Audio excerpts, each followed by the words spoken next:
Hey everyone, welcome to episode 11, season 2 of Photography Chat with Merlin. We're going to have Jeese Hitchins joining us from Oakland, California at the Underdog Film Lab.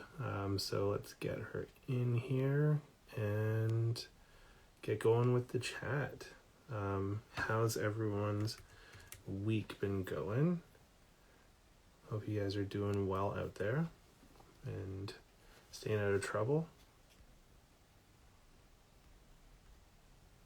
All right, so we're just waiting for Jeese to get in here. And hey, how's it going, John? How's your week going? There she is. So let's. Jeese, you might have to update your. I think you have to update your Instagram app because it's saying that I can't join you to the video chat here.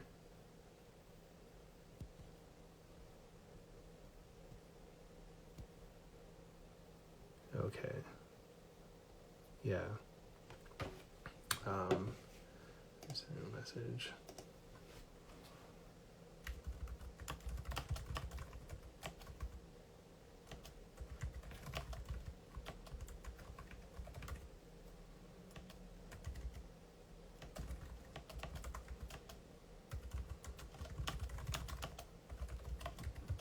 Okay. Burnt out from shooting. Well, I mean, that's cool that you're doing a lot of shooting. What kind of stuff have you been shooting?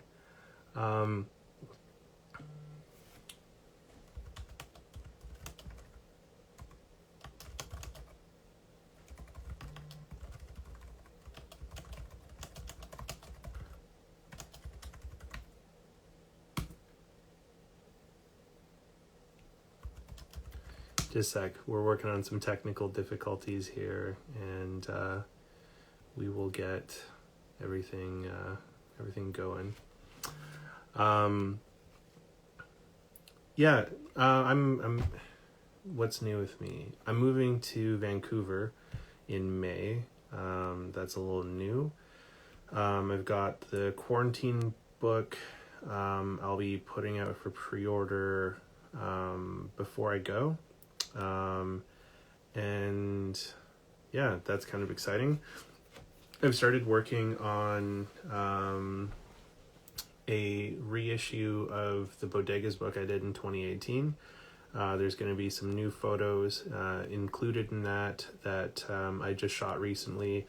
So there'll be some new content in that book, and that's a precursor to follow up to the first Bodegas book. So there's a cool project on the go with that one. So looks like we got Jeese tuning in here. So let's see if we get in here for a second. There we go. Hi. Hi. How's it going? Sorry, all the technical difficulties are Brian's fault. No worries.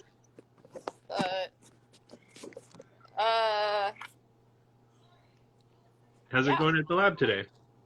Oh, same old, same old. I might have to figure something out because I can barely hear you.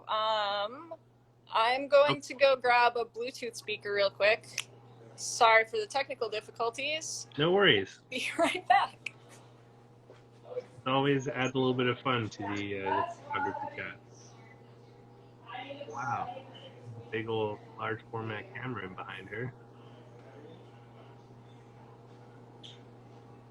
Night scenes are fun. I need to do a bit for night shooting myself, so I got it. doing that.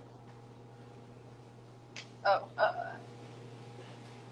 can you make sure my computer's disconnected from the... All right. Sorry for the technical difficulties, everyone. But we'll be getting going here shortly.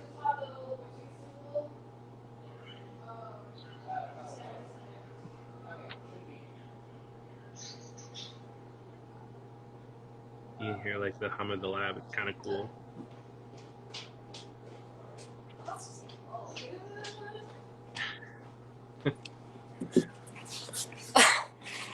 All right.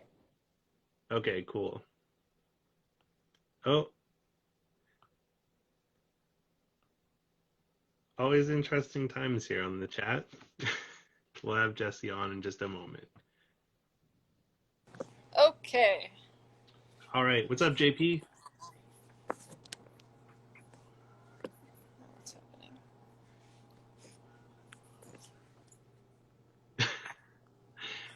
Yeah, Cromwell. I think, yeah, Cromwell says the tech difficulties from Policon must be contagious. It happens sometimes, yeah. This space is definitely haunted. So tell us more about that. We named the ghost Dusty. Okay. And yeah, we've just had like ongoing perpetual. It's an old. So this building is 170 years old. What? Yeah. We got documentation. It was a saloon. Our landlords gave us like a historic write-up on it. It was called the Junction Saloon. Okay. There was like a brothel upstairs, and pretty much from the get-go, like we're making it work, but everything is maybe 5 to 10 steps harder than it should be, and we've blamed a ghost named Dusty. Okay. Yeah. So what kind of, how does Dusty make it harder for you guys?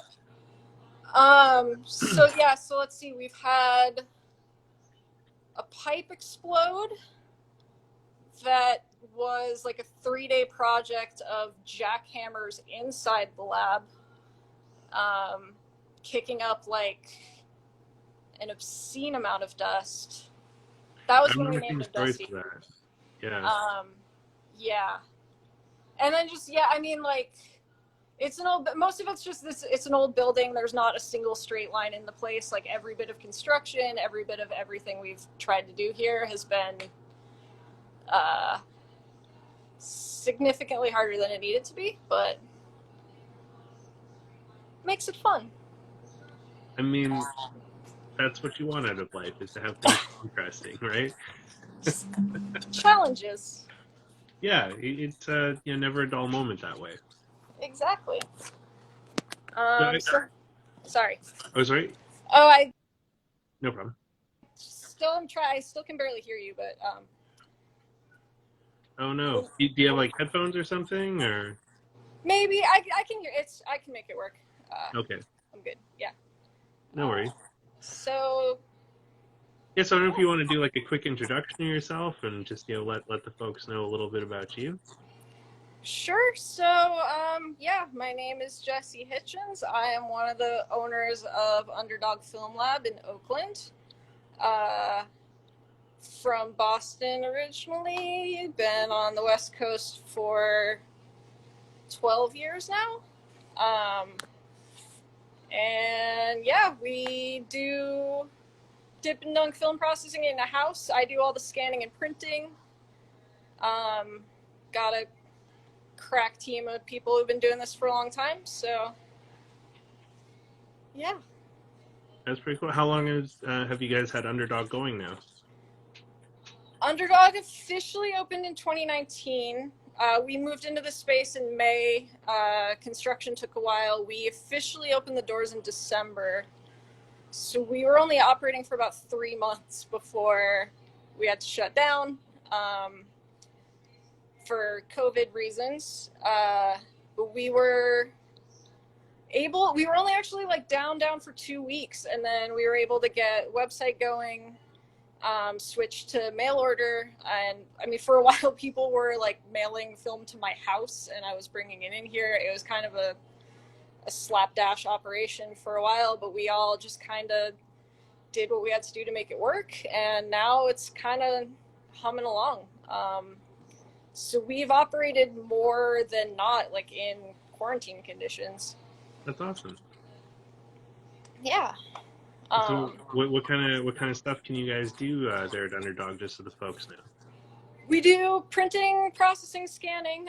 So processing of E6, C41, black and white in-house, anything from 110 up to 8x10. Full roll scans, large format scans, machine prints, 3.5x5 up to 12x18 on traditional paper, and anything larger than that on inkjet, fine art, archival inkjet paper. We are hoping to introduce optical contact sheets and some minor optical work in the future, but that was one of those things that like darkroom was kind of half put together, and the people that we need to bring it in, it's a tight space. So like bringing in people to put processors back together has not been something that seems safe right now. Yeah, thanks, COVID. Yeah, yeah. But doing our best, and yeah, chugging along. Nice. Yeah, it's. I think I'm probably gonna actually be starting to send you guys stuff soon because Nice. I'm moving to the West Coast in May. Where are you moving to? I'm moving to Vancouver. Nice. Yeah, and the lab that I like in Toronto, I was thinking about like mailing and stuff, and it was like it's probably going to be just as easy to mail it down to you guys as it would be to mail it to Toronto. So Yeah, yeah, yeah.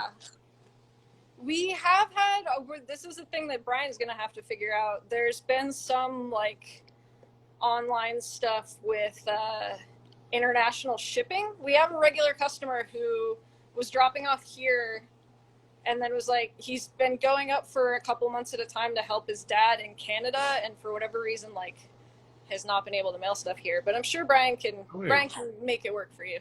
okay. Brian just said he'll figure it out. That'd be great.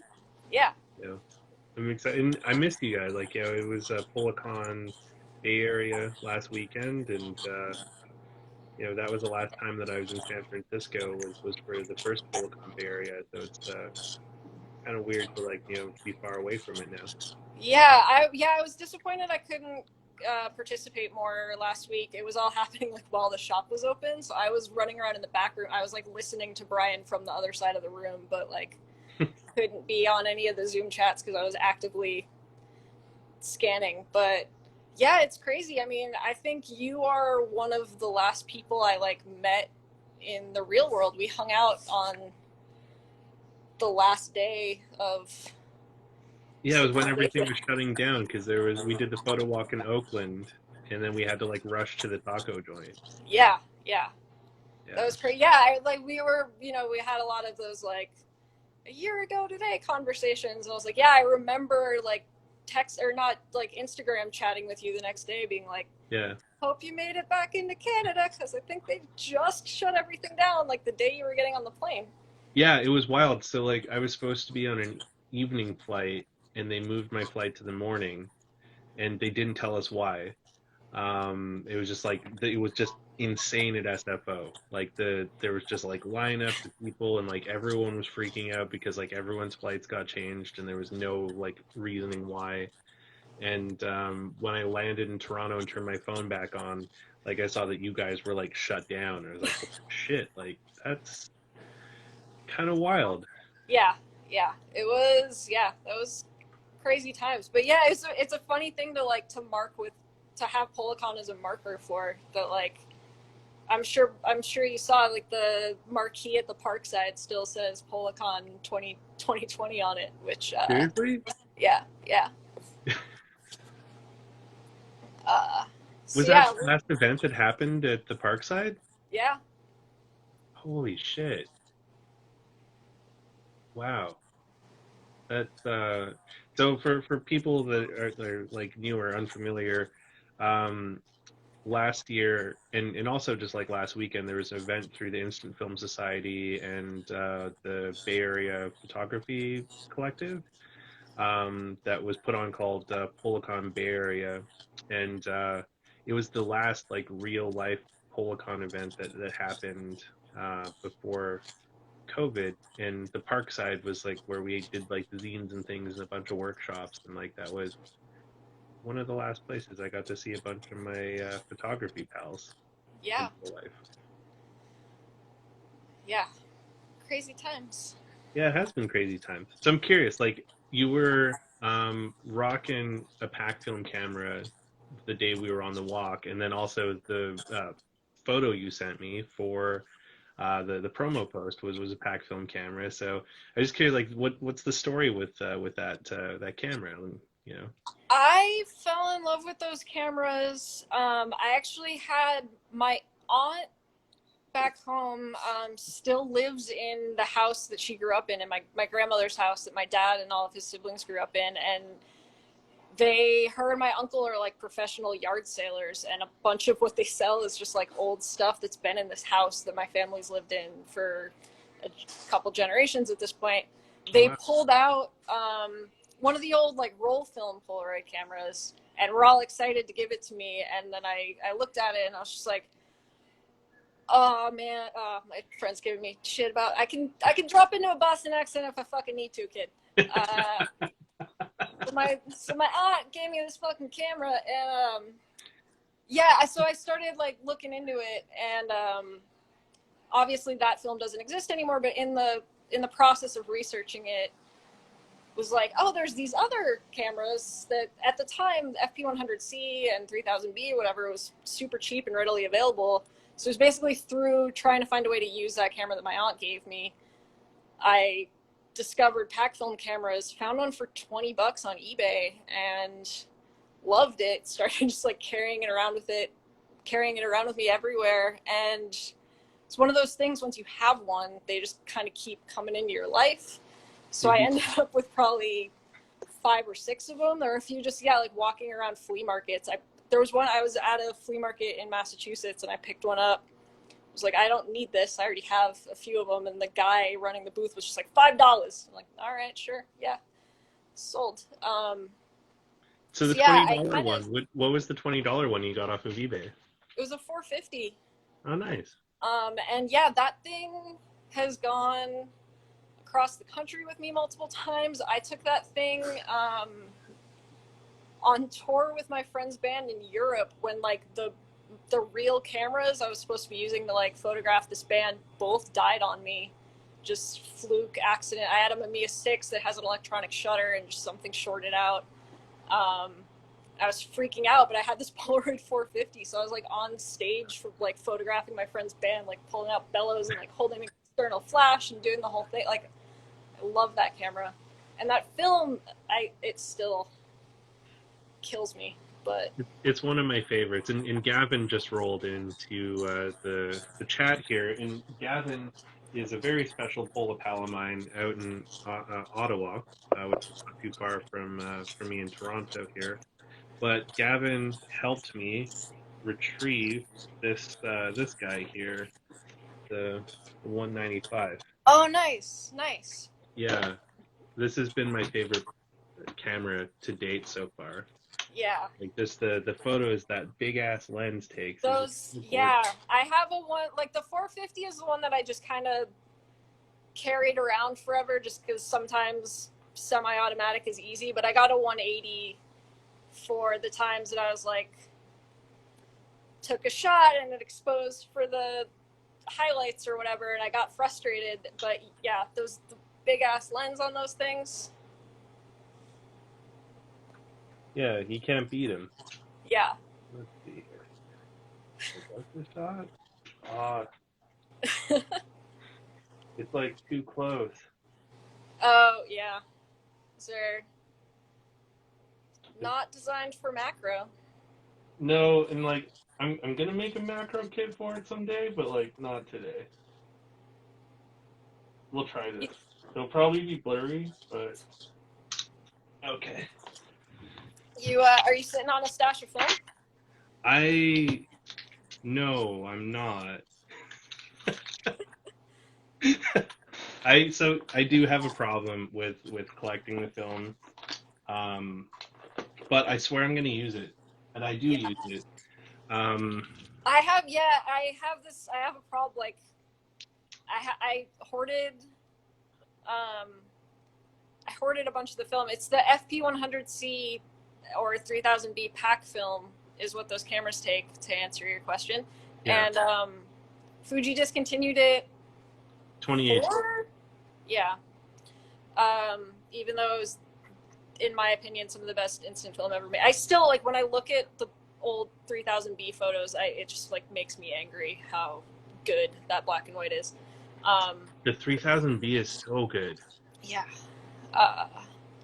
But yeah, I have a stash of it, and I keep telling myself, like, just go shoot it. It's not doing any good sitting on a shelf. But then every time I go pick it up, I'm like, I don't know, is it worth it? I don't know, is it worth it?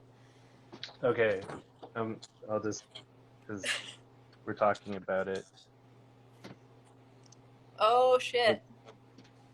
I just got 5 more packs last week Damn. from some other people, but I have like projects planned for it. So it's mostly ep11C, but there's a little bit of 3000 and a little bit 100 in there. Nice. And then I'm going to Vancouver this week, and I'm hopefully picking up 3 boxes of 669 that hopefully might work. Wow. So That's, yeah. excited about that. But the FP 100C, I'm using that mostly for a book project that I've got coming up. Awesome. I think I eavesdropped a little bit. I tried to listen to your Policon thing that you're revisiting old bodegas. Yeah, so I did. I don't have it with me right now, but in 2018 I did a book of bodegas, and I am going to be doing a follow-up book to that probably this year. Originally, the idea was it was just going to be like more bodegas and shit in Toronto, but because I'm moving to Vancouver, what I'm thinking of doing is like shooting a few in Toronto, but then also as I'm driving across the country, shooting them as I see them in like small towns and stuff like that. Nice. And I think I'm going to call that book Canadian Convenience. Awesome. Which will be kind of funny. And the idea with that one is shooting all of the storefronts with FP100C and the 195, and then shooting interiors on Superior 1600 with an F100 and a 20 mil lens, so I could get like a nice wide angle inside. Yeah, that would be awesome. But leading up to that one, I want to do a reissue of the 2018 book, and what I was thinking, because I want it to be like different from the first one. I shot 22 convenience stores in that book. So last weekend I drove around to all of them to see which ones still exist, and 5 of them are gone now. So I took a picture on the 195 of what they look like now. So I'm gonna have like what it looked like in 2018 when I shot it, and then on the next page will be the pack film shot of what it is today. Are they just shuttered, or are they like turned into other? One of them has a for lease sign, and then the other ones are different businesses. Yeah.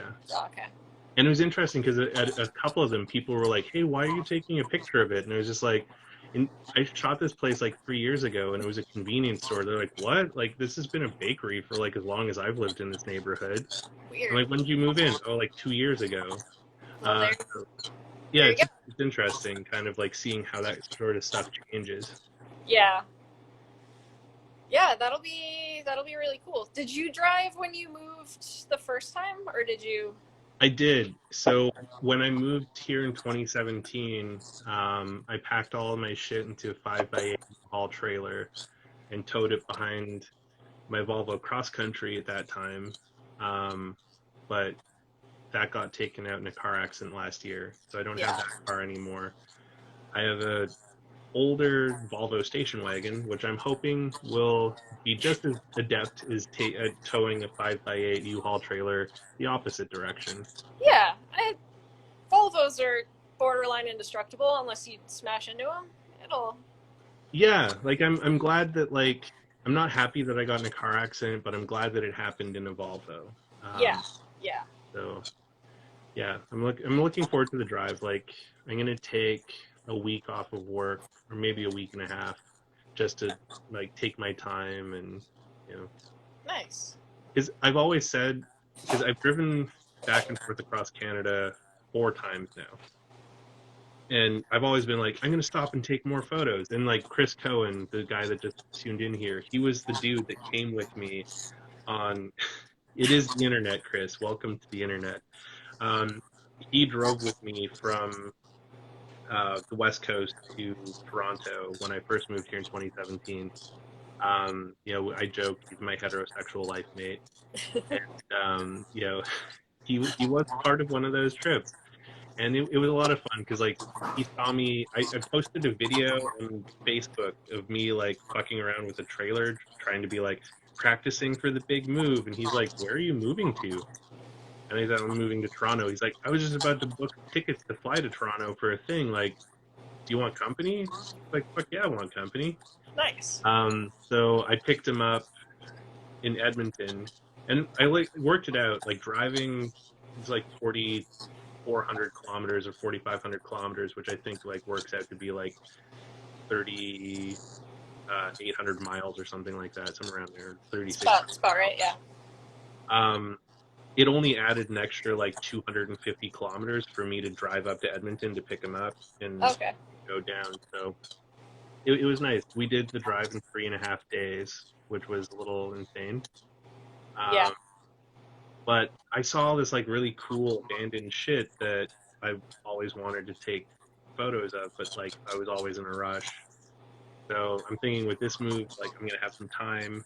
I'm gonna be Yeah. by myself as long as I don't get murdered. You know, Yeah.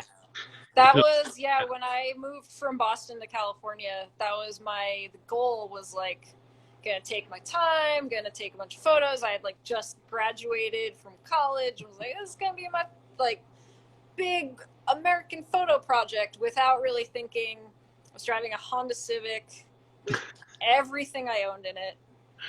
And my roommate at the time came with me. I was planning on doing it by myself, and then my roommate at the time was like kind of a mess in a bad way, and I was like, you need to get out, just come with me. And then it ended up, he was like a 6'2" redheaded dude with like hand tattoos.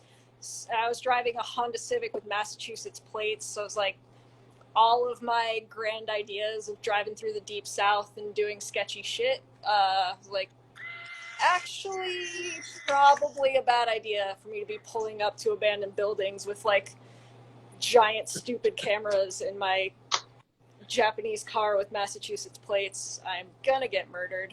And trip ended up being a lot faster and on a lot more interstates than I had wanted it to be. I had planned this whole like back roads, abandoned shit, like weird woodsy spooky things, but the harsh realities of the world kind of sunk in pretty quick.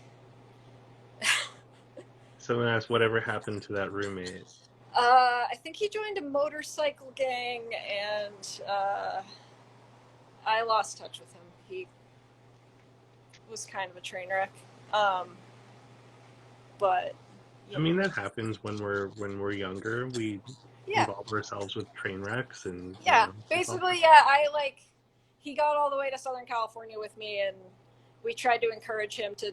John, who just asked that question, is one of my oldest friends.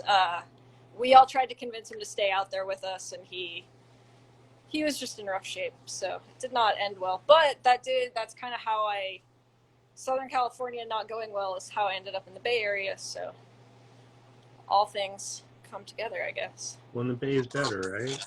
I mean, some would disagree, but it worked better for me, especially at that time and place. But all right, let's try the magic appeal apart here.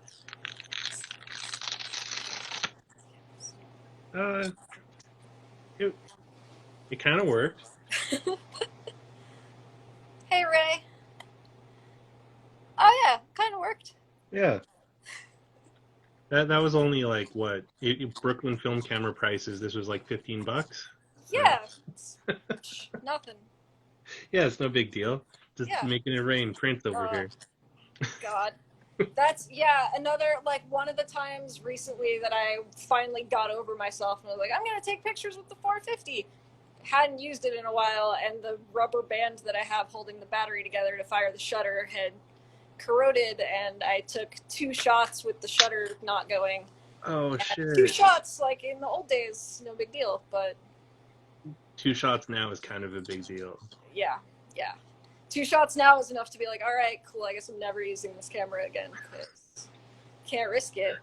Yeah, it's like this camera's dead to me now. Yeah. What was the camera that you had out on the photo walk? I think I had that one. I can't remember if I took the 450 or the 180 out, and then I had a 600 that my other grandmother gave me way back in high school I think actually I think I just graduated from high school when like Polaroid originally stopped making film. And Oh, I ended up with my grandmother's old, um, thanks, Cheers. I ended up with my grandmother's old camera. And the photo lab that I worked at then, my boss had a stack that had just expired that he couldn't sell. So I had like stash. I keep lucking my way into stashes of dead stock Polaroid that I shot that all through college, and then it had been sitting on a shelf. And I think that the Polaroid walk in Oakland was the first time I had brought that thing out of retirement in probably 15 years. nice. Um, Oh, but yeah, that's that was the camera that my grandmother used to take photos of the birthday cakes that she made us. I think that was the only thing that it had been used for. it's cool that you have those sort of like cameras with familial connections, though. I like to. I'm a sentimental sap. I like to hold on to stuff that means something to me, or just make it mean something to me after a while. Um, and then I think I had again like camera with a story. I on that Polaroid walk last year had an SX70 that right when I moved to the Bay Area, I ended up at a house party with coworkers, and I had a different film camera. I don't think it was even. I think that was before Impossible Project was even a thing. But I had a film camera, and some drunk guy at this party was like, "Yo, you shoot film? Like I had this thing. It's on a shelf. Like have it." And it was a perfect SX70, like in the case and everything. Holy shit. Um, and at the time, I was like, cool paperweight. They don't make this film anymore, but like, great, yeah, I'll take it. And again, it sat on a shelf until the Impossible Project came around and busted it back out. Yeah, and now it's like, worth a whole bunch of money. Yeah, yeah, Like those things have just gone up like so much in price. it's insane. That yeah, like again, thinking about the era, I think you and I are about the same age, but like the early to mid 2000s, that era when like all these baby boomers who had collected really nice equipment were just like, fuck it, into digital now. I was getting given the nicest equipment by just old guys who were like, it's worthless, whatever. Um, that now all of that stuff, I'm like, prices just keep going up. We have a very hipster comment here. How are you supposed to vlog with an instant camera? Yeah, you're not going to end up being like Peter McKinnon if you're shooting an instant camera, though. Sorry to burst your bubble there, Cohen. Yeah. Uh, But that's cool. yeah. So, how did you get into photography? Like, when did you start doing photography? Pretty young. I mean, high school is when I started, like, I was lucky. I went to a high school that had a really nice darkroom program, a photo program, that I was one of those kids that, like, took my lunch break in the darkroom and uh, ended up getting, like, independent studies and stuff. But I ended up with cameras from my dad and from my uncles. And I think part of it was, like, I have kind of archivist tendencies and just wanted to like document the things I was doing. And part of it was like being socially awkward, and it's a good way to like hide in a crowd. Yeah, I get that. And I think part of it too was just like having a reason to go do something. I used it very often as an excuse when I was a teenager to be like, I'm going to go drive around aimlessly, but it's not just being a bored teenager. Like, I'm an artist and it has purpose, and like I'm breaking into this abandoned mental institution, but it's not because I'm a degenerate punk. I'm like making art. So there was a lot of that aspect to it. It was kind of an excuse to like go out, do things, see things without my parents being suspicious of what I was doing. It was like gave purpose to kind of just going out and wandering around. It like made it seem more valid, if that makes sense. I don't know. So, what were some of your favorite things that you shot back then? I was obsessed. It's the thing I miss about the East Coast is just old stuff. Yeah. Denver State, yeah, I grew up 20 minutes from Denver State Hospital. Definitely You- spent a lot of time there. So you've Um, been inside Danvers. I haven't been inside any of the buildings because Okay. that one is locked up like a fortress, and I was always combination of like not having people that I could get to go with me and being too scared to do stuff myself. Danvers was rough, but my dad had worked construction at Denver State in the 70s, and you don't have to hide, Brian. It's fine. Brian's crawling behind me. And yeah, my dad had worked construction at Denver State in the 70s, and he would give me all kinds of shit for going to those places and doing that kind of stuff, but it was completely his fault. He would drive me up there and be like, oh yeah, I can tell you stories about like people wandering around here when there was still people in here. So he actually walked me up there one day and like old man style sweet talked the guard into letting us walk his shift. So we did like the guy's whole route around the building. Me and my dad and the security guard who like started just telling us ghost stories, and while also very pointedly being like, I'm watching you. Don't go into the buildings. I'm watching you. But yeah, it was that kind of stuff. There are a bunch of old, kind of like New England's version of Coney Island, like these really depressing little beach towns in Salisbury, Massachusetts, and Hampton Beach, New Hampshire, that I've been obsessed with my whole life. Again, like my dad used to drive us there when we were kids, and there's these arcades that just like haven't been updated since 1989, and not because they're trying to be vintage, they're just sad, and I love It's where them. fun lives. Yeah, I like something about it. I don't know why. I just every time I go home, I find my way back there. That was the type of stuff I would do. It's just like, yeah, go to weird beach towns in February when there's no one out and wander around creepy arcades. Yeah, the Hampton Casino is one of the best places. There's like weird, creepy old puppet shows and like, again, old wet process photo booths like before that was a kitsch vintage thing. Like they were just there and really old. Is yeah, one of my favorite places in the world. That sounds really cool. Your mentioning of Danvers and your dad working construction there reminded me of this like crazy movie. Have you ever watched Session Number 9? It's filmed there, yeah. Yeah, that's Yeah. super creepy. Yeah, yeah, that place is creepy as hell. I never got inside there, but I did get inside. Belchertown had a similar institute that was a lot easier to break into. And then there was, yeah, one of my other favorite ones when I was in high school. I had a friend that grew up near Spooky World, which was an outdoor haunted hayride.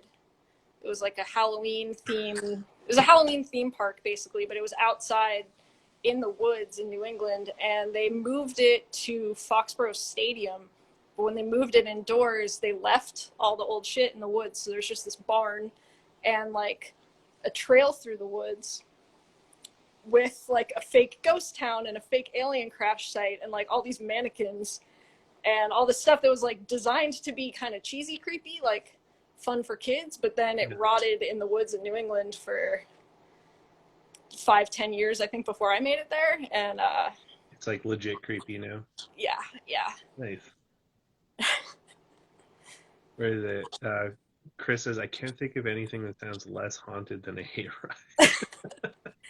Yeah, I think, yeah, Spooky World, like, as it was actually supposed to be run, like, when it's running is just one of those places where, like, a guy in a Jason mask runs at you real fast and yells and you jump and whatever, you know, like, typical, yeah, Topsfield Fair. But, yeah, when it was all just, like, left in the woods and they built, like, a suburban housing development right on the back side of it, it was just this weird little... But yeah, that kind of that's kind of what I was doing when I was in high school and college, was like trespassing, and photography made that seem less like hoodlum activity and more like if I ever got caught, it's like, I have a camera, mister. I'm not doing any damage. I'm not a hood rat, I'm an artist. Yeah, exactly. Which, yeah, the couple times that I did get caught, that totally worked. So, We there the town I used to live in British Columbia is a place called Kamloops. Cohen knows it. He lived there for a while too. That's where I met him. And there is a creepy um, asylum there. It was originally called Tranquil, and then it got renamed to Padova City when this guy bought it and had this like crazy idea to turn this like huge property into like a resort thing based off of like the town he grew up in, which was called Padova. He ended up losing his mind and killing himself in the property. whoa. Um, but it was like this weird, crazy, self-sustaining whole farm thing that was about 20 minutes outside of Kamloops. And like they had their own slaughterhouses and like Wow. like their own power station, like all this stuff. And we a lot of people would break in there and like fuck with shit and everything, but we decided to go there and just knock on the security guy's house and be like, "Hey, we're college students and we're doing a report on Padova. Do you mind if we like just explore?" And he was like, "Yeah, okay, fine. If you're like college students, that's like at least you asked and you're not like breaking in." But he's just like, "Don't go into like certain buildings because like you'll probably die because they're super sketchy." Yeah. And we did go into some of the buildings, and they were like legit sketchy. There was an underground tunnel system. We Yeah, did, Danvers had that too. yeah, we didn't end up going into it because we didn't bring flashlights because it was like summertime and it was daylight, and we didn't think about the tunnels until we got there. And we were like, well, maybe we could just like prop one of the doors open and just like use the sunlight. And it was way dark. Like we got to the bottom and we're like, this is a terrible idea. Like if the door closes, like Yeah. because this was before cell phones, we couldn't even use Yeah. phones for Yeah. like it was wild seeing like those crazy old places. And I got some cool photos out there. Yeah, me and Brian were actually just talking earlier about mini mag lights. I used to keep one in my messenger bag for like, because the same thing had happened to me. I had like stumbled across a place that I wanted to explore and then got inside and was like, shit. Like, yeah, same thing. Like, it's bright and sunny outside. Wasn't thinking about it. And yeah, I started carrying a little mini mag light on me everywhere I went, just in case I found my way into some uh, one of those places. Yeah, But Cohen's saying here that he went in the tunnels and got lost in them for an hour. Jeez. Jesus, yeah. That Yeah, sounds I cool. never got into the ones at Danvers, but like a million spooky stories about they all had, because there were like stations where there were gates with handcuffs because they would like move patients through. So like, yeah, if you're wandering around in the dark and you come across like handcuffs bolted to the walls, it's you know, Not for fun. yeah. Um, Yeah. but yeah, my cousin just reminded me about the other one on the East Coast is Holy Land, which ended up being the basis for like most of my college thesis, which is an abandoned Catholic theme park in Connecticut. Wait, what? Catholic theme park, totally normal, right? So the But story apparently is this guy was a dentist and like got rich and was super religious and traveled to Jerusalem and was so like changed by the experience that he wanted to bring the experience of traversing the Holy Land to the peasants of Connecticut who couldn't afford the trip, and built out of like scrap metal and chicken wire and just amateur construction, like little mini buildings, like 2 foot tall buildings, where you like walk the path of Jesus and you get to the top of a hill and there's 3 crosses at the top of a hill and like all these little plaster monuments and stuff. It's amazing. But they had like a light up cross on the side. You can see it from the highway. It's still there. And a Hollywood sign like built into the side of the hill that said Holy Land USA. Um, And the guy, when he died, willed it to a group of nuns who live at the house at the end of the road. So if you drive up there, I've been able to go like wander around for a couple hours and not get caught. I've also immediately gotten to the top of the hill and had some old nun come out and like scream and chase me down the hill. But it's one of the weirdest places I've ever been. That just sounds so wholesome. There's, can you imagine like being a little kid in the 60s and your parents say you're going on vacation and you end up like on top of a hill in Connecticut just walking around like a little miniature plaster city I feel like reading about Jesus? I feel like that's a Genesis story for someone that like ends up murdering people later in life. Yeah. Yeah, I like this. Is this a Netflix pitch for a horror series or an abandoned photography anecdote? Uh, I mean, that could be a good screenplay for a Netflix series. oh, for sure. Yeah, one of the times I went there, because it was one of those things like a place like that, urban lore takes over. So, of course, when you start reading about it, there's a lot of like, that's where the teenagers go to sacrifice things to the devil or whatever. One of the times I went there, there was a decapitated dove on a rock under the cross. And it was, you know. I can already see they would call like the Holy Land. It would be like all nice and bright and shiny, and then just like dim down and get all, yeah. You know, what'd be really cool is like if you did like time warping in it, like they did in Westworld, where it's just like you're Yeah. in like when they were starting the Holy Land, and then like it fast forwards to, like when the nuns are like running it and he's dead and kids are doing like satanic shit there and stuff, and it like kind of zooms back and forth between those different timelines. That could be interesting. All right, I'll consult on your writing on your pitch for that. All right, yeah, we'll work together. I'm sure like someone knows someone that knows someone at Netflix that could like get us a pitch interview. Hell yeah, yeah.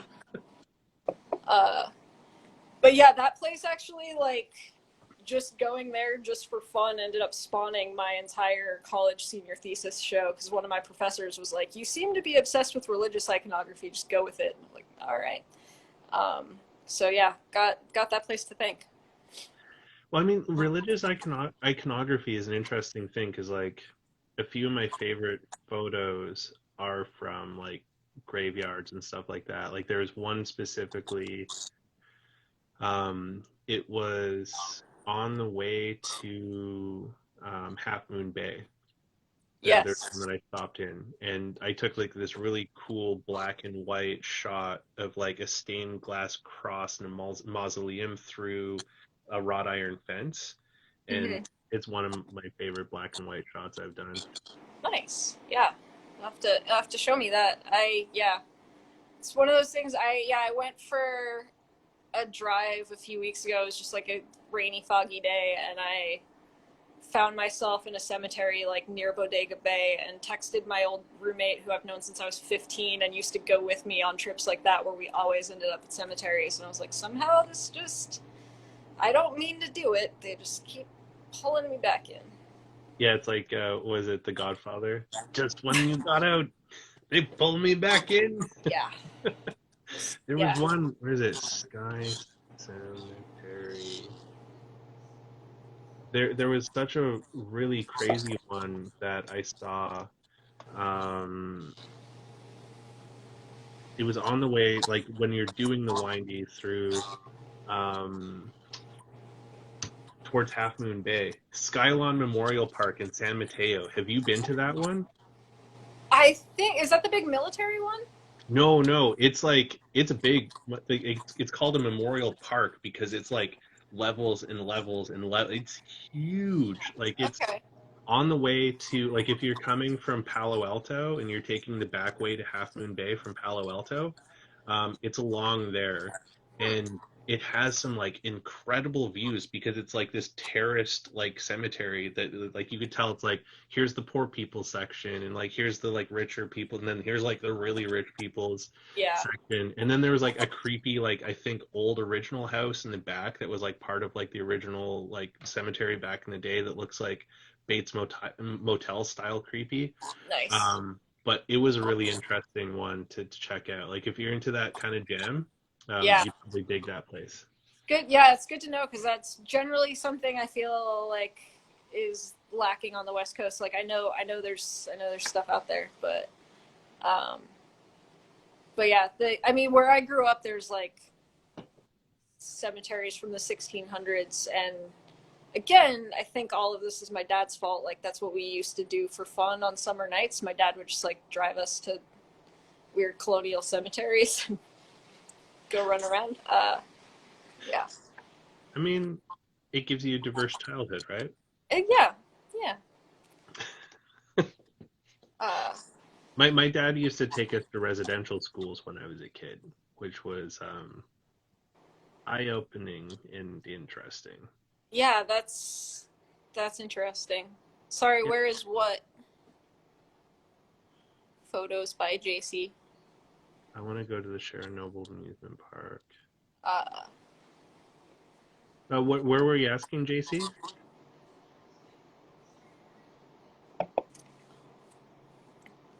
Uh, Maybe he'll get back to us. yeah, it's but So, yeah, so what oh, I oh, grew up in Andover, Massachusetts. It's like 20 minutes north of Boston. Um but wait, so what happens at a residential school that you're visiting as a child?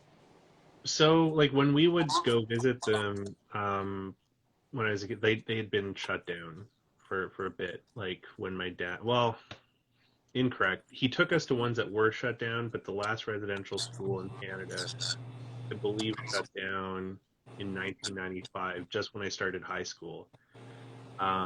And my dad wanted us to know about them because like they are a bit of a well, not a bit. They're a huge travesty inside of like Canada's history, which we try to maple wash away so that people don't know that like we committed a whole lot of genocide and still to this day are committing genocide against um, Indigenous people in our country.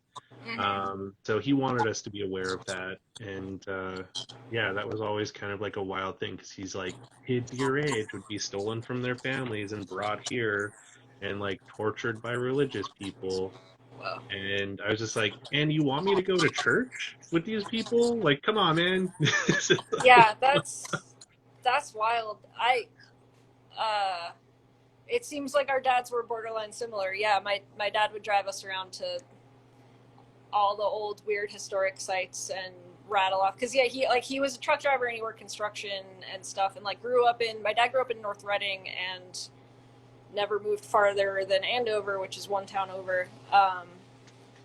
And yeah, I would just drive around and be like, dug the foundation for that house, dug the foundation for that building. I'll tell you what used to be there. That used to be a farm. That used to be this institution. That used to be, uh, and yeah, like it's an interesting way to learn the history of an area. Is like, yeah, he would drive me up to Danvers and be like, "This is what happened here. Like, this is what was going on. Like, this is how they were treating these people. Like, this is this like boys' institution where they locked up scumbag kids, and if you're not good, you're gonna end up like that. You know, that kind of thing." Yeah, it was wild, like the things that we used to do to people like not that long ago. Like Canada had a bit of, well, a huge controversy, I think in the late 80s and possibly into the early 90s, where we were sterilizing, um, sort of like the mentally inept as they might have been and just because they didn't want them to breed because they Yeah, thought that was doing a service to everyone, which was like what like if you were just like designated as like crazy because like maybe you had like ADHD or something, they'd be like snipping your giblies off. yeah, Like that was another, like, one of the family stories was one of my great aunts or great aunts was from, like, the Lebanese side of my family. They all lived in Lawrence, which is an old mill town. They, like, my family came over here and, like, worked in the factories, and one of my great aunts was super smart woman, like super motivated, smart woman, and got married to a man who just wasn't having a woman talk back to him, so she got lobotomized. Jesus. And yeah, like my grandmother is the one that told me this story. That was just like, yeah, she wasn't crazy. This didn't need to happen. It just happened because she stood up for herself in a time and a place where that wasn't okay. And yeah, and my grandmother had to take care of her. Like, that was one of my grandmother's chores when she was a teenager, was like taking care of crazy old Aunt Alice. Oh man. Yeah. I mean, it's a wild thing to think that, like, you know, people like ourselves, creatives and things like that, like in a different time period, would be in a very different situation than we're in today. Yeah. I just realized I have a way of making, like, I just turned this really casual photo chat into talking about the horrors of eugenics and lobotomies. I'm sorry. No, you don't have to be sorry though, But I because do. this is this is why I like doing the chat, because like I like having an organic conversation that, like, you know, who knows where it could lead. Like, you know, Yeah. we could be talking about Leica Bros 1 minute and then lobotomies next, and you know, it's always interesting because, like, it's not just the, so tell me about your favorite camera and what's your favorite film stock, Yeah. and you know, are you a prime person or telephoto? What's your favorite focal length? I'm not even answering that question because I know you're bullshitting.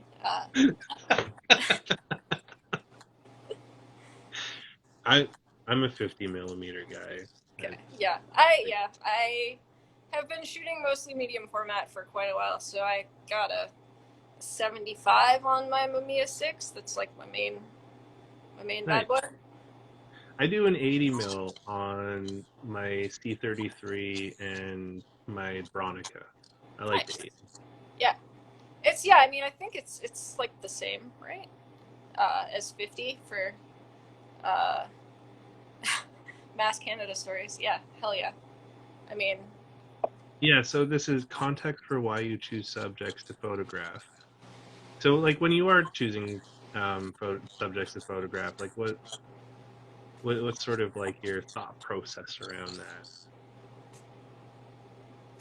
I have always been bad at the conceptual end of things. I think that it again just goes back to my habits with photography are just to keep a camera in my bag and go wander around, and if I end up like finding something cool or traveling somewhere cool or stumbling across something or walking past something, it's usually not until after I think that's the one thing I learned in college was like, take all the stuff that you've shot already for whatever instinct brought you to shoot it, and then like find the concept later, and usually it comes out. Like, again, I was taking a bunch of photos, and it was one of my professors was like, you keep finding your way to Catholic stuff, keep doing that. And it kind of like took someone else pointing it out to me, and I was like, oh yeah, I could just compile all these photos that I'm already taking, and like there's a project. And but yeah, I've always been really bad at the like idea and follow through method. Kind of just do everything slapdash and put it all together later. I think that's the best way to go about it, though. Yeah, I mean, yeah, I've never like, never thought of myself as a portrait photographer until I started going through and realizing I have like decades worth of photos of all my friends, and it was never like, yeah, the intention was never like, I'm going to sit down and take portraits of you. It was just like, here we are in this moment. And, I guess I kind of like to do things organically and then find the find the concept later. Sometimes that works, and sometimes I just end up with a mishmash of stuff, and maybe in 20 years it'll be a book, or maybe it'll just sit in binders. But that's the joy of being an archivist.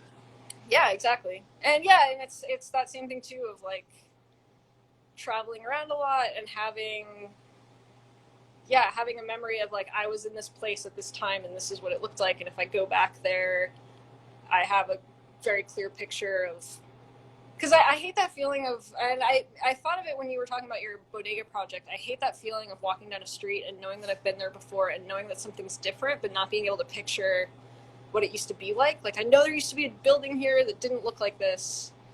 What was that building? And yeah, for that, I kind of like having photos. It is nice to have photos for that kind of stuff, because it's like, I never really understood that moniker, "you can never go home again," until I left the town I grew up in, Yeah. and then came back, and I was just like, what the shit? Like, it's the same kind of place, sort of, but like things were like different, and I was just like, I've evolved without this place, and it's evolved without me, and we kind of like did this split, and for the people Yeah. that stayed there, it's still home because like they were growing up with it, and they were like, they saw the changes. Um, but I've even found that where like even when I go visit Vancouver now, like there's in the 20-year relationship I've had with Vancouver, so much has changed there. Yeah.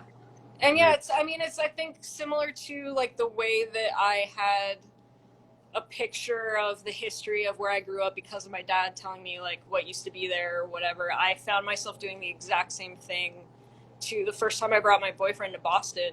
We were walking around my old neighborhood and I was driving him crazy the whole time. I was just like, this used to be, and that used to be, and that's brand new. And what the fuck's going on? And he was just like, I have no context for any of this. I don't care. and you're just like, But shut up, listen. yeah, it's like, no, let me tell you. This used to be dirty and shitty, and now it's all shiny and clean, and it's freaking me out. It's like, where's the grime? Where's the Yeah, filth? Bring it back. yeah, yeah. But yeah, I mean, same thing with like going through. I ended up with all the archive of all my old family photos because my parents just moved out of their house, and now, yeah, I have all these photos of the house that I grew up in, my grandparents' house that I spent a lot of time in growing up, and where my mom grew up.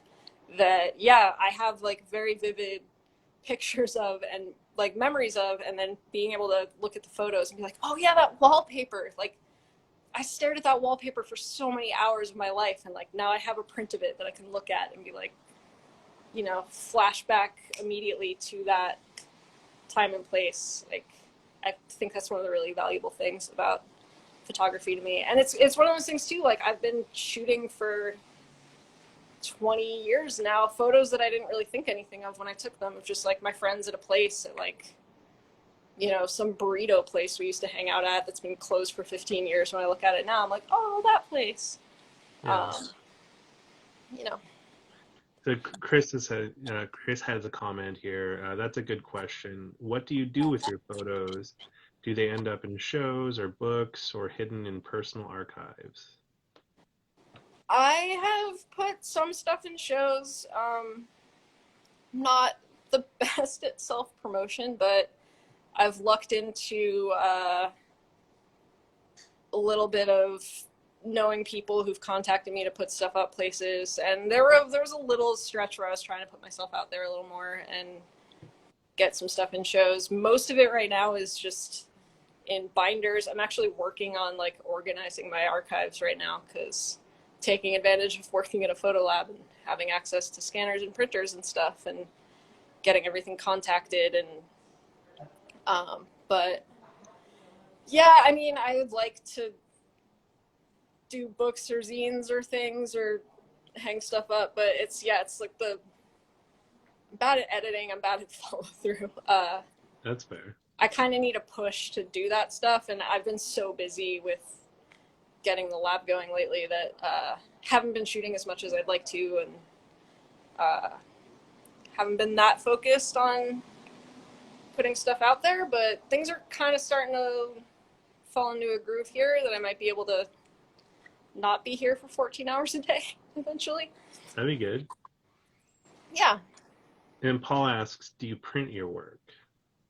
I do, yeah. I that was one of the things. So I went to Mass Art, which when I went there, still had a color processor and color darkrooms, and I loved darkroom printing. That's kind of how I ended up getting the job at the Photo Lab in San Francisco when I first moved here. Hey, Jason. But yeah, now I like the old lab. We had a big light jet printer, like a 50-inch. This machine that like laser exposes photos onto wet process paper, and a Okay. huge wet process machine, so you could run like a 50-inch RA print on real photo paper. We had to sacrifice that thing because it was a beast, but yeah, haven't printed much lately. But yeah, again, like I love printing. I love the art of it. It's one of the things I miss about having like an actual darkroom is I think I spend a lot of time now like scanning photos, scanning other people's photos, scanning my photos, looking at computer screens. I did fall in love with printing in like the darkroom aspect of it and do kind of miss that. Printing is great. I miss it too because COVID kind of eliminated the ability for me to get into the darkroom that I use frequently. Um, so it's been over a year now since I've printed anything, which has been a bummer. Yeah. Yeah. Yeah, it sucks. I got to give a shout out to the prodigal Bay Area son there, Jason Moore. Jason actually helped me kick off photography chat. So Yeah, yeah, I think yeah, you and I noticed that like the one or two that I've watched. I sorry I haven't watched more of them. They always happen to coincide with my commute, but yeah, Jason and I met through kind of like peripheral groups of friends in San Francisco, and yeah, don't know each other super well, but definitely have ended up in the same place at the same time more than a few times, and chatted about photography and art in general, and coffee roasting and other stuff.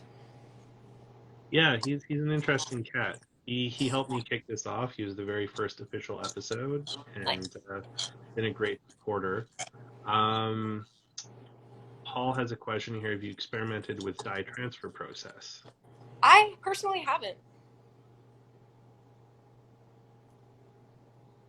Interesting. Yeah. Um, yeah, not I mean not for lack of interest, just like I guess lack of access to the goods to get it done. Yeah, and I mean also part of it too is like it's kind of easy to get lazy. I have this Noritsu printer that like prints up to 12 by 18 on Kodak paper that like can just hit print and a print that looks great comes out, and Yeah. it like doesn't feel like art in the it's hard to do sense, but like I can knock stuff out and be able to hold it and look at it and move it around and um, all that all that fun stuff. It looks like we may have a purist in the crowd here. If you're Uh, uh, scanning negatives, doesn't that kind of miss the mark with analog photography? Why not just shoot digital? I disagree with the premise. I think there's scanning negatives is just one way to capture. Um, there are a lot of people, and I think I don't know how to describe this the best way, but like even when you're printing from film in a darkroom, you're making editing decisions, you're doing stuff to make it look the way that you want to do it. Most scanners these days like can keep true to the tone of the film, can keep true to the grain of the film, can keep true to the magic, if you want to call it that, of film in the same. I mean, it's not exactly the same as printing analog in a darkroom, but like you make editing decisions in a darkroom, you make editing decisions scanning. Uh, Correct. yeah. I'm going to be kind of brutally honest on this one. it's comments like that and the general ass hattery behind them that sort of disappoint me about the film community just a little bit. Because why not shoot film even if you're scanning it? Like, who are you hurting by doing that? Other than buying more film, which is good for the film community. Because sure, I could go like only shoot digital if I'm scanning things, but then I'm not going to be contributing to buying more film and supporting a lab like Underdog and things like that. So I am just like, if people want to shoot, let them shoot. Who cares if they scan them into digital, or if people are just putting them into shoe boxes or lighting them on fire? Like, it's cool. And if so you don't shoot film, you're 100% digital. Cool. Well, all the more power to you. Enjoy saving money. People that shoot film tend to hate money, I guess. And well, I mean, part of it too is like the world is not the way the world used to be. Like if there was access to public darkrooms everywhere and all the papers that used to exist, like I would do everything analog, but the world doesn't work that way anymore. Kodak cut their shit down to like 1 or 2 paper sizes. Darkrooms are not easy to come by. Processors are not easy to come by. Like, it's, we're living in a digital world. I'm trying to do what I love to do. I enjoy doing it. I don't really care if it's not pure or whatever. Like, I like doing it, so I'm going to keep doing it. So to Ken's point there, because he says he's 100%, or they, I'm not sure if he there, they say that they're 100% digital and they're curious about it. Why I personally prefer shooting film over digital is I have better quality of images when I shoot film, because I don't have that temptation to just push the button and take a bunch of photos. So I'm a lot more mindless when I'm using my digital camera. And then I curse myself out for it later when I'm sitting in front of my computer editing photos, because I fucking hate editing photos. Yeah. And it's the worst. So it's like every time I use my digital camera, I'm like, that's the last fucking time I'm using you, because I don't want to go through 400 pictures. Like, if I had my film camera, I would have only taken like 40 pictures. And I would have loved like 90% of them, versus I took 400 pictures and I only like maybe 25% of them. So that's why I shoot film. And yeah, I mean, part of it too is I think there's a lot of people that have very strong opinions one way or another now, because there are a lot of kids coming up that like never had a film camera, and it's a very conscious choice to go down that road. I'm a person that grew up with film cameras. It's kind of a lot of it is habit. A lot of it is like the type of cameras that I like, the type of cameras that I started shooting with. Like, one of the things about digital that just never really appealed to me was the camera itself felt like a precious piece of electronics that if I dropped it or if it got wet or whatever, it was like walking around with an expensive computer. That like the types of film cameras that I'm generally shooting, like we were talking earlier about breaking into abandoned buildings, I dropped an RB67 in a window of a build like that I was crawling into. Like, had it in my bag and thought the drop was only a couple feet, and it was about 10, and it hit a concrete floor, and I picked it up and kept shooting. That's wild. Digital camera wouldn't have survived that, probably. Yeah, I used to ride around Boston with an RB67 like in my messenger bag, riding like an early 2000s fixie asshole, and I think I actually had one in my bag when I got hit by a car, and like it was fine. That's part of it. It's part of it too, like by the time I was old enough that there were digital cameras that were high enough quality to match the film cameras that I already had the film cameras that I wanted, didn't want to invest a bunch of money. And like we were saying earlier, at that point there were a bunch of old dudes who had switched over to digital who were basically giving thousands of dollars worth of equipment away. It's like, I could keep shooting this thing that I got for a couple $100, or like replace it with something for $5,000 that the quality is not going to be the same. Even if I scan it, even if I only ever like throw the photos up on Facebook, a 2 megapixel camera or whatever existed when I was a teenager is gonna look like shit. But that film you took is always going to look good. Exactly. And Yeah. yeah, and I've also like I've had hard drives crash. I've had computers get stolen. Like I still have that film. Yeah. Gavin has a comment here. Was the floor okay? I think so. It was an old building. Might have been cracked. Might have been cracked already. Not sure. I mean, the Mamiya, that's a backbreaker. That thing, I can't believe I rode around with that thing in a one-shoulder messenger bag for years, and somehow it didn't start bothering me until I got hit by a car and broke the collarbone that bag rested on. And yeah.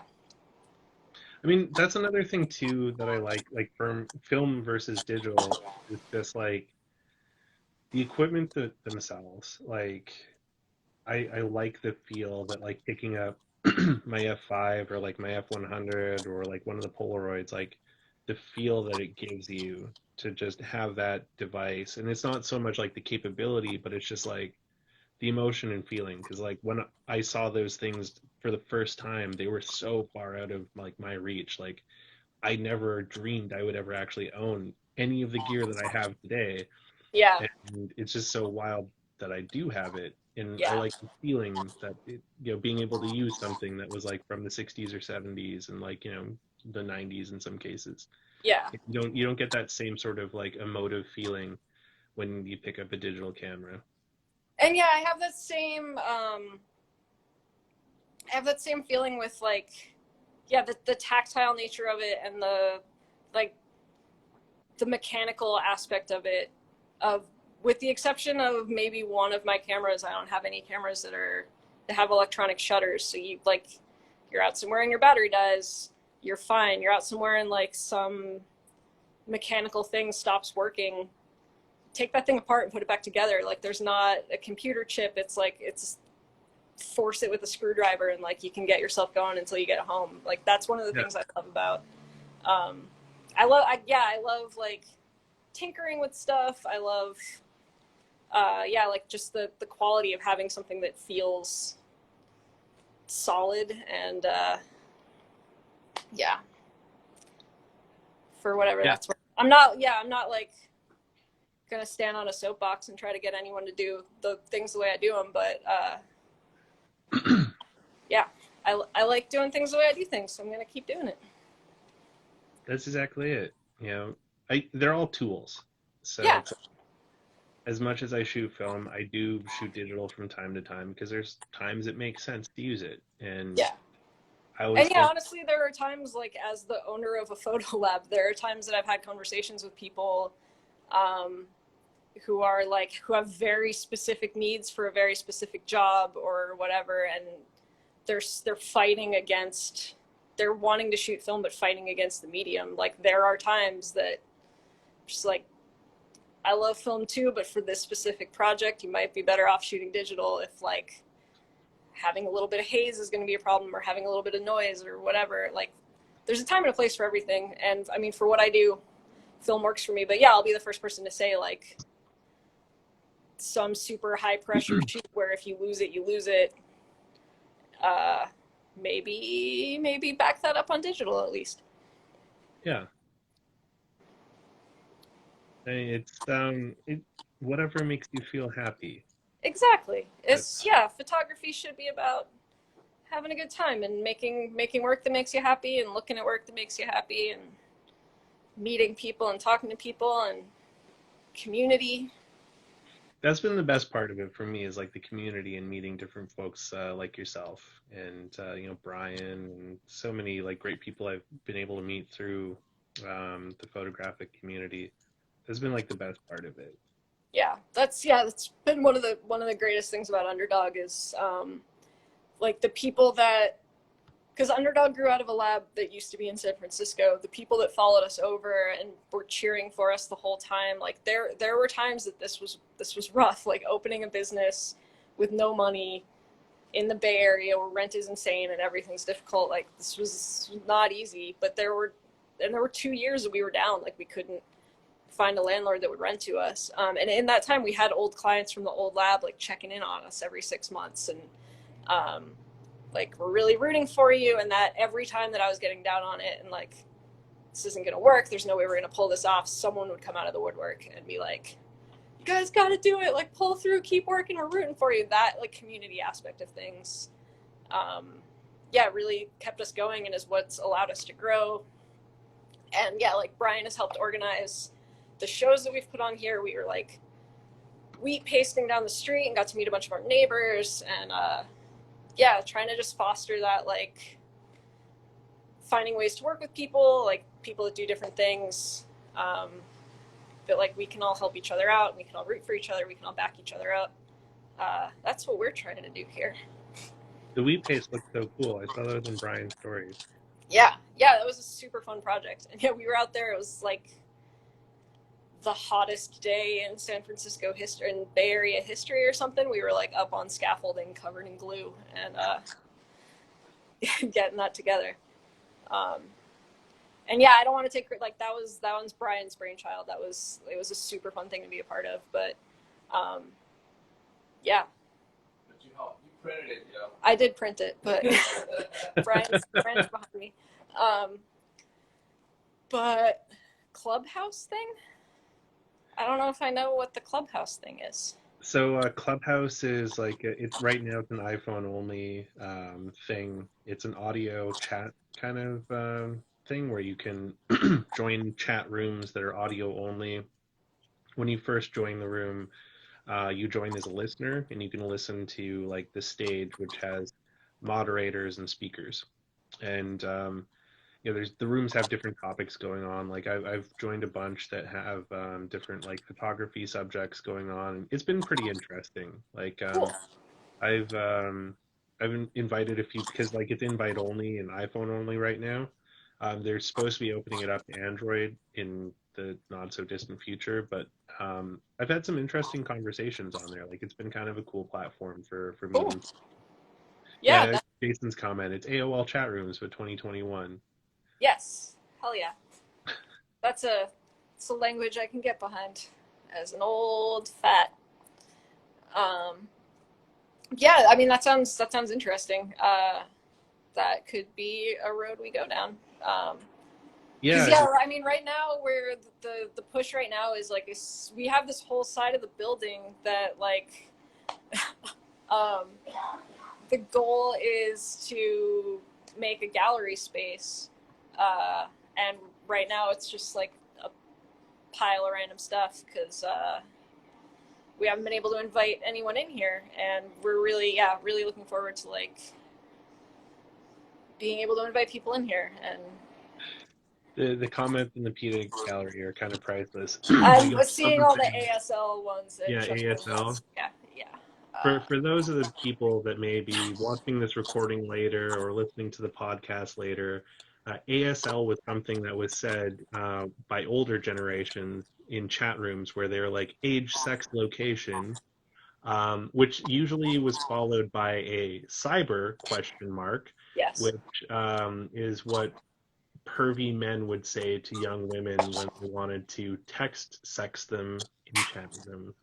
There was one of my old coworkers from the record store I worked at when I first moved here was in here. I don't know if he's still here, but there was, whenever I hear ASL, I think of, there was a Neil Young record that came out when I was working at that record store that the cover was a photo that, like, looked like a chat roulette photo. It was this kind of like blurry, pixelated, like up close to the camera photo, and someone who worked at the store wrote ASL like in a quote bubble underneath it, because it very much, that's what it looked like, and it made me chuckle every time I saw it. And now that's like, hey, Jersey. Yeah, that visual is what pops in my head when I think of ASL now. Creepy Neil Young. Yeah, this is great. So Cohen says ASL was early Tinder. And Gavin's like, it was mostly pervy men talking to pervy men, but didn't know it. Yeah. A lot of 13-year-old females. Yeah. Yeah. Exactly. The internet. A lot of that. Yeah, the internet, man. There was like, do you ever remember Something Awful? That sounds familiar, but I can't. So somethingawful.com. It was a very like terrible website of terrible things before like the Reddit came along and offered more terrible things to the world. Was that like more or less awful than Rotten.com? Because I do remember Rotten.com. Yeah, so it was less awful than Rotten, but Okay. Rotten is pretty, like, I will never forget Goatsy. Ugh, yeah, that was. Or Blue Waffles. That ruined waffles for me for a while. I don't know if I know that one, and I probably don't want to. If Yeah, never Google it. yeah, Never. You don't.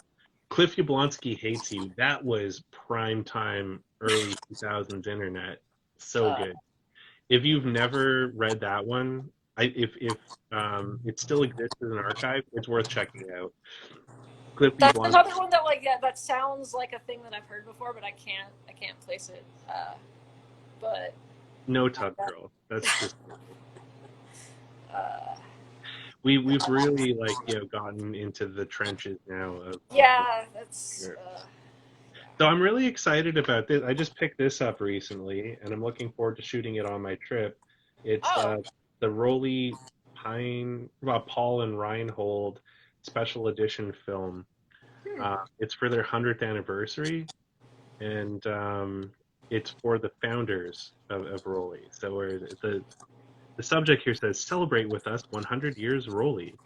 In 1920, Paul Frank and Reinhold Heideck founded Rolly on the occasion of the 100th anniversary of Rolly. This limited twin pack is dedicated to them, with two black and white negative films, both containing the same film. Why not share your second film with a friend and shoot photos for eternity? I'm not very good at sharing, so I'm just going to shoot photos of myself. But I'm excited to try it out because it is a 640 ISO panchromatic black and white. Oh. And it says the latitude here of it is 320 to 1600. Huh. So I'm kind of excited to try that. Yeah. Yeah, I'll be curious to see. Honestly, one of the best parts of my job is that I get to scan everyone else's films. So like, I get to kind of like test it out on other people. Like different film types roll through, and I can be like, oh, this looks like shit, or like, what is this? This looks great. And then not waste money trying out films that aren't great. That's pretty neat. You know, mixed bag of like, I don't know, since I'm not the one that shot it, like it might look like shit because they didn't expose it well, or it might look like shit because they didn't store it well, or whatever. But it is a good, you know. I've been surprised. Like fairly often, there's been times that I've been scanning something like this looks really good, and it's like Lomo 800 apparently is good film. So Lomo 800 is great. Lomo 400 is fantastic. I really love Lomo 400. I'm curious though on the scanning thing, and maybe you can't share it, but what's been the weirdest thing you've seen scanning photos? I've been scanning photos. I've worked at photo labs off and on since 2002. The first photo lab I worked at was a 1-hour lab in North Reading, Massachusetts. It's actually still open for all. I saw you North Shore people talking earlier. Advanced Photo in North Reading, Massachusetts on Main Street. Oh God, yeah, the dentist story. I'll get to that. But yeah, I worked at a photo lab in the early 2000s. The local police departments still shot film, and they brought it to us. And it was a 1-hour lab, so they would come, and there were times that like I would have detectives standing over my shoulder. And in those days, it actually wasn't even scanning. I was like doing 4x6 prints. But they would be standing over my shoulder, like looking at the little preview screen, being like, yeah, we need to be able to see that blood, like bump the contrast up. So I was 18. There's stuff that I saw in those days that's scarred deep in my head. The dentist story is this guy that was a Lightwaves regular who, when I started, everyone that worked there, the first time I was manning the scanner, when an order came in from this guy, I was like, oh, you got one of his, have fun with that. And it's like, didn't know what to expect. The way that the scanner breaks down is it shows you 6 preview images at a time, and you go through, you do your color contrast corrections and go to the next 6. So the first 6 were just this like cute little old man like posing with his hygienist. And I was like, I don't really know what the problem is. And then the next frame, graphic close-ups of vaginas. He would basically fuck sex workers in the back of his car, and thoroughly document it. And he wanted the largest scans that we offered, prints and contact sheets of every roll. And it was not just like I've been doing this for a long time. The old lab was South of Market. I did Folsom Street Fair photos. I did Burning Man photos. I did Beta Breakers photos. Like, I've seen all the dicks. Like, there's nothing I'm borderline unshockable about, like, standard snapshotty porn. This was like, he was like shoving bullets and pens and like, it was gross. It was just gross. And then Brian just said we're gonna get ourselves banned. I don't want to make this X-rated. But then, the best part was he came in, he had been doing construction at his house, knocked a hole in a wall and found a bag of film from the 60s that had women's names written on it in pencil that apparently was his dad's. It was unprocessed black and white film. So he was like, I don't know what's on this. It got shot and shoved in a wall at some point. So we processed it, and it was like his dad was taking naked lady photos too. But these were more like classy pinup shots, but so like father, like son to a degree, I guess. Yeah. Wow. So that's the dentist story. Dang. Yeah, there's not much that leaves me speechless, but wow. That's Anytime anyone comes in, like, people come in here and apologize for, like, the cutest thing in the world to me is when someone comes in and is like, sorry about those photos, they might have been a little risque, and it's like some classy nude with like half of a breast showing, and I have to just be like, honey, you're good. You're fine. I could imagine you've seen some shit for sure. Then. Yeah. I mean, the first lab was 1 hour joint. It was like mostly soccer practice and golden retrievers and birthday parties and stuff. So that made like the crime scene stuff and the occasional porn that we did get there feel very shocking. The labs in the Bay Area are a lot more, we get regular like fine art nudes. And when I started working at the lab that Underdog grew out of was kind of at the height of Terry Richardson fandom. So we were getting a lot of that, which, That's good that faded away. I mean, take that over some other stuff, but the fun things were like, fun, maybe not fun, I don't know. Folsom Street Fair photos were always entertaining. Which, if you're not familiar, anyone not familiar from the Bay Area, Folsom Street Fair is a annual fetish street party that kind of based out of the leather gay community in San Francisco. So there's a lot of bondage and whips and chains and stuff going on in the street. It's a very family-friendly event. Yeah. If you ever wanted to know what a leather daddy is, that's where you can find out. Pretty much, like, did you ever get anyone handing you those little Christian comic books? like the drawings of what a sodomite looks like in those really amazing Christian comic books. Like that's what's walking down the street. Folsom Street Fair, and they're not trying to recruit you, and they're not evil. They're just having a good time, and they take entertaining photos, and scanning them is fun. Yeah, I mean, for the most part, I would imagine they're fairly like decent, well-heeled people that wouldn't go and like, murder a bunch of people for religious reasons. Yes. Chick tracks, yes. I have a collection of them. They are my favorite thing. Again, going back to I'm weirdly obsessed with religious stuff. Gavin's question, isn't that what the Proud Boys call themselves these days now? Leather daddies?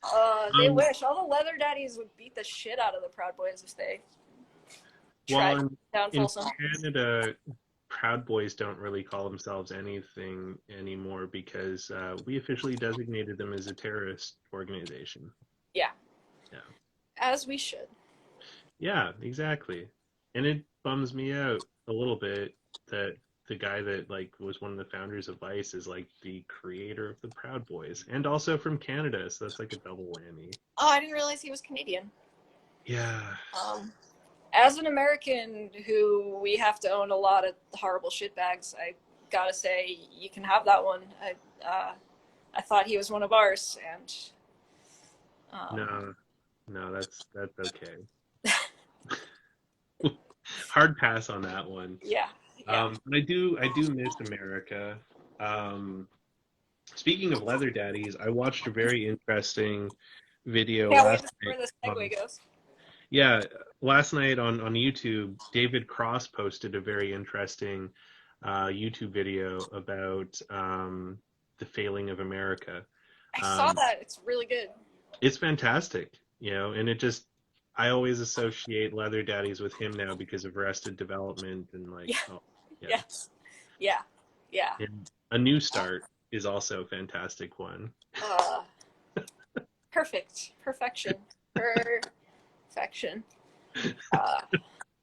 Yeah, it's so good. Yes. I've always wanted to see the Folsom Street Fair. I've never gotten to see it in person, but I've seen like photos online of it.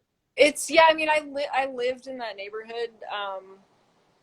I generally am a person who avoids crowds. So the weekends that it was happening when I was living down there, I'd be like, oh God, I have to deal with this. But like in retrospect, it was entertaining, and I do remember friends of friends visiting the Bay Area from Ohio who had never been to California before, and they were walking from my house to a practice space down the street, and I honestly completely forgot the Folsom Street Fair was happening, and we were walking like one block off, and one of them wanted to get water, and we like went into this gas station, and the guy came out like, wide-eyed. What's going on? He's like, there's a guy just like naked with a boner and a fanny pack, like buying water in the gas station. What is going on? And I was like, oh, Folsom Street Fair. Fine, don't worry about it. What are you freaking out about?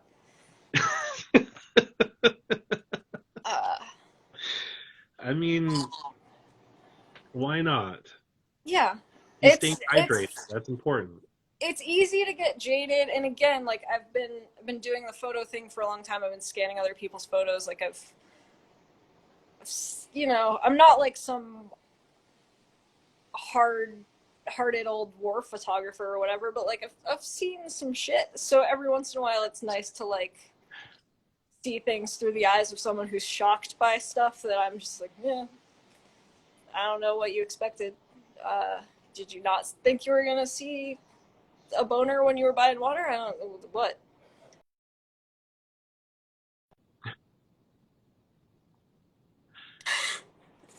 Yeah, it's life gets interesting sometimes. I don't know if I'm freezing or you're freezing. It slowed down for a second. You're back now. Okay, yeah, sorry. Pause there. It's dusty, man. Yeah, Dusty's messing with stuff. Yeah. Well, shit, I really appreciate you sharing these interesting stories and, photography from your perspective. And, also getting real. I like having like, real conversations where maybe we exercised a few people's comfort zones through Yeah, this chat. I am the queen of turning a casual conversation into a huge bummer, so I'm glad I did what I do, and but yeah, thank you so much for having me, and this was awesome, and yeah, you will, until the world reopens, forever be the last person I met in real life, so Well, I'm very flattered. Oh no, Chris says, "What's worse than the stuff you've seen in the lab or erotic Golden Girls fan fiction subreddit?" ooh, I don't know that I want to look at erotic Golden Girls fan fiction subreddit, but I mean, I've seen some, like, I think the dentist guy's work was worse than what I imagined that to be, but I don't know. I think we're friends off, Chris. That was a little much, man. But yeah, thank you so much again, Jesse, for joining me on that bombshell. This is another Yeah. episode of Photography Chat. Any parting comments you have for the crowd? Thank you for watching, and yeah, any of you that shoot film, if you're not already, send it on down to Underdog Film Lab. We'll take good care of you. And anyone in the Bay Area, on Saturday we're going to be taking Polaroid. We're going to be setting up a Polaroid photo booth at my old boss's cafe. They're doing a fundraiser for the staff. They're a really great cafe that's been like a staple of the community, and they're obviously hurting due to COVID. So we're going to be there taking portraits, and they're doing a barbecue to fundraise to help the staff out. So anyone in the Bay Area that wants to come we're taking, Brian rigged up a Instax wide thing to shoot on a 4x5 camera. So we're gonna be taking 4x5 Instax portraits, so you can like walk away with a print, and it's for a good cause. And what cafe is that? Cafe Lambretta. Sorry, yeah, I didn't even say the name. Cafe Lambretta in San Francisco. John, who runs it, employed me in the years that the lab was down, and has been a huge help to us through all of this. Like, let me pick his brain about opening a small business. He's like a super important fixture in San Francisco, like DIY and motorcycle and scooter and small business community. So yeah, we'll be there on Saturday. All right. Well, Bay Area people, roll through and support them. Thank you again, Jess. And next week, I'm going to have Sarah joining me. I believe I totally forgot what state she lives in. I'm the worst. But Sarah is an amazing Polaroid and large format photographer and artist in general, who I've been following on the grams for a long time, and had the chance to meet in Elgin, Chicago in 2019 when Brian Giesbrecht was doing a Polaroid art display. So yeah, she's going to be joining me next week. It should be a lot of fun. And someone asked, what day is that going to be on? Oh, the Polaroid photo booth thing is on Saturday from 11 to 2 at Cafe Lambretta, 2nd and Townsend, San Francisco, right by the ballpark. This Saturday? Yes. So 2 days from now. So that'll be the 20th. So yes. March the 20th. Yeah. Check it out if you're in the Bay. Yeah, and yeah, thanks again for having me, and hopefully we can hang out IRL again one of these days. Definitely. When the border opens up, the Bay Area is my second stop. First stop is Denton, Texas, then the Bay Area, then California, then Boston, then Chicago. Hell yeah. We'll be there. Sounds good. Well, have a great night and stay safe out there, everyone. Bye. All right. Bye.